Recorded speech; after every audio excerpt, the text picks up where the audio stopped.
മുഴുവൻ ഒരു മൂന്നാം ലോക മഹായുദ്ധത്തെ പേടിക്കുമ്പോൾ ലോകത്തിന്റെ മറ്റൊരു കോണിലിരുന്ന് ചില വമ്പൻ രാജ്യങ്ങൾ കൈകൊട്ടിച്ചിരിക്കുകയാണ്. മിഡിൽ ഈസ്റ്റിൽ ഒരു യുദ്ധമുണ്ടായാൽ ഈ കാണുന്ന ഹോർമുസ് കടലിടുക്ക് ഇറാൻ അടച്ചാൽ ലോകം പട്ടിണിയിലാകും.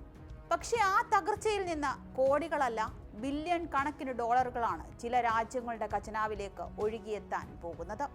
മറ്റുള്ളവരുടെ ശാപം തങ്ങൾക്ക് ചാകരയാക്കി മാറ്റുന്ന ആ കില്ലർ രാജ്യങ്ങൾ ആരൊക്കെയാണെന്നല്ലേ പറയാം.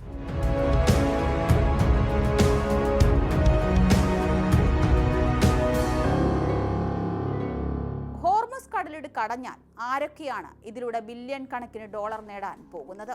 എന്താണ് ഹോർമുസ് കടലിടുക്ക്? എന്തുകൊണ്ടിത് ഇത്ര പ്രധാനമാണ്? നോക്കാം വിശദമായി. പേർഷ്യൻ ഗൾഫിനും ഒമാൻ ഉൾക്കടലിനുമിടയിലുള്ള വളരെ ഇടുങ്ങിയൊരു ജലാശയമാണിത്. ലോകത്ത് ഉൽപ്പാദിപ്പിക്കുന്ന ക്രൂഡ് ഓയിലിന്റെ ഏകദേശം 20% മുതൽ 30% വരെ കടന്നു പോകുന്നത് ഈ വഴിയിലൂടെയാണ്. Saudi Arabia, UAE, Kuwait, Iraq, Iran തുടങ്ങിയ വമ്പൻ എണ്ണ ഉൽപാദക രാജ്യങ്ങളുടെ പ്രധാന കയറ്റുമതി പാതയാണിത്. ഇതടഞ്ഞു പോയാൽ ആഗോള വിപണിയിൽ എണ്ണ ലഭ്യത പെട്ടെന്ന് കുറയുകയും ബാരലിന് $100 മുകളിലേക്ക് വില കുതിച്ചുയരുകയും ചെയ്യും. ഹോർമുസ് അടഞ്ഞാൽ കോടികൾ കൊയ്യുന്ന രാജ്യങ്ങൾ ആരൊക്കെയെന്ന് കൂടി നോക്കാം. എണ്ണവില കുതിച്ചുയരുമ്പോൾ ഹോർമുസ് കടലിടുക്കിനെ ആശ്രയിക്കാതെ എണ്ണ വിൽക്കാൻ കഴിയുന്ന രാജ്യങ്ങൾക്കാണ് ഏറ്റവും വലിയ ലാഭം ലഭിക്കുക. ആദ്യം അമേരിക്ക. നിലവിൽ ലോകത്തിലെ ഏറ്റവും വലിയ എണ്ണ ഉൽപാദക രാജ്യമാണ് അമേരിക്ക. അവരുടെ നേട്ടം നോക്കാം.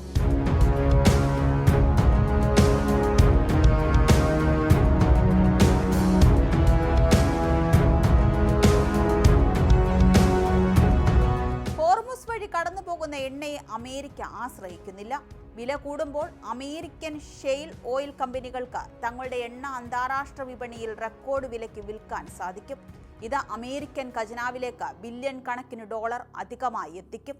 രണ്ടാമതായി റഷ്യ. ഉക്രൈൻ യുദ്ധത്തിനു ശേഷം പല ഉപരോധങ്ങളും നേരിടുന്ന രാജ്യമാണ് റഷ്യ. ഹോർമുസ് പ്രതിസന്ധി റഷ്യയ്ക്ക് വലിയൊരു അനുഗ്രഹമായി മാറും.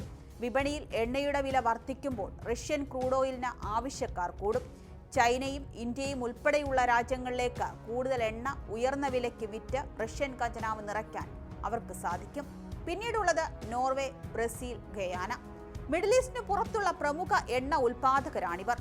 ഹോർമുസിലെ പ്രശ്നങ്ങൾ ഇവരെ ഒട്ടും ബാധിക്കില്ല. തങ്ങളുടെ എണ്ണ പൂർണ്ണമായും ഉയർന്ന വിലയിൽ യൂറോപ്പിലേക്കും അമേരിക്കയിലേക്കും കയറ്റി അയച്ച് ഇവർക്ക് വൻ ലാഭം കൊയ്യാം. പൈപ്പ് ലൈൻ ബദലുകളുള്ള ഗൾഫ് രാജ്യങ്ങൾ. ഹോർമുസ് കടലിടുക്ക് അടഞ്ഞാലും ഗൾഫ് മേഖലയിലെ ചില രാജ്യങ്ങൾക്ക് എണ്ണ പുറത്തെത്തിക്കാൻ ബദൽ മാർഗങ്ങളുണ്ട്. അവർക്ക് ഈ സമയത്ത് ഇരട്ടി ലാഭം കിട്ടും. ആ രാജ്യം ഏതൊക്കെയാണെന്നും ബദൽ മാർഗം എന്താണെന്നും നേട്ടം എന്താണെന്നും നോക്കാം. സൗദി അറേബ്യയ്ക്ക് east west pipeline Hormuz ഒഴിവാക്കി ചെങ്കടൽ വഴി എണ്ണ നേരിട്ട് കയറ്റി അയക്കാം. ഉയർന്ന വിലയുടെ ലാഭവും കിട്ടും. UAE Habshan Fujairah pipeline ഹോർമുസിലെ തടസ്സങ്ങൾ ബാധിക്കാതെ ഫുജൈറ തുറമുഖം വഴി എണ്ണ കയറ്റുമതി ചെയ്യാം. ഈ 2 പൈപ്പ് ലൈനുകൾക്കും എല്ലാ എണ്ണയും പൂർണ്ണമായി മാറ്റാൻ കഴിയില്ലെങ്കിലും വിപണിയിലെ കടുത്ത ക്ഷാമത്തിനിടയിൽ വലിയൊരു പങ്ക് എണ്ണ ഉയർന്ന വിലയ്ക്ക് വിൽക്കാൻ ഇവർക്ക് സാധിക്കും. നഷ്ടം ആർക്കൊക്കെയെന്ന് കൂടി നോക്കാം.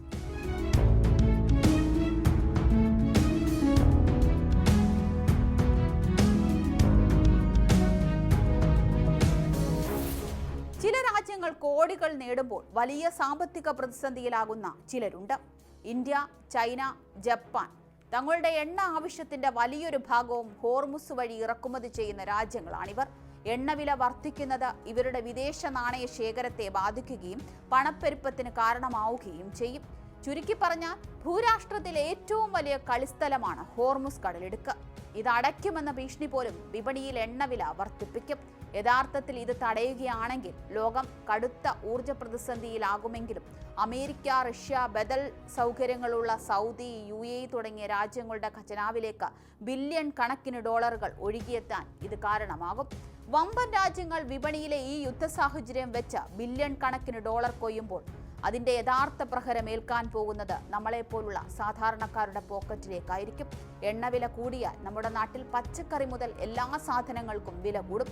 അതുകൊണ്ട് ഹോർമുസിലെ പ്രശ്നം വെറും ഒരു അന്താരാഷ്ട്ര വാർത്തയല്ല, നമ്മുടെ അടുക്കളയെ ബാധിക്കുന്ന വലിയൊരു കാര്യമാണ്.